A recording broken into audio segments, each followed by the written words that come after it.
Well, I think immunotherapy in cancer and leukemia is the hottest area there is right now. There's been a lot of successes, which is fantastic because the field needs successes, the patients need successes.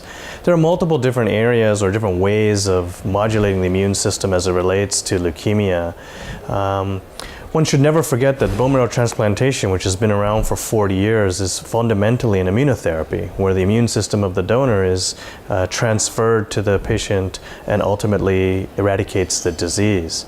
But of course, that is a complex and potentially toxic approach, and there's a lot of interest in developing much more targeted ways of bringing that immunotherapeutic benefit to patients.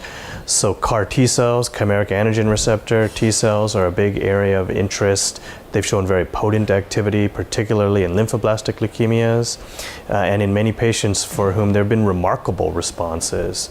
So far, we haven't had that yet in AML, although there's certainly a lot of interest in trying to identify the appropriate targets and methods to make that work.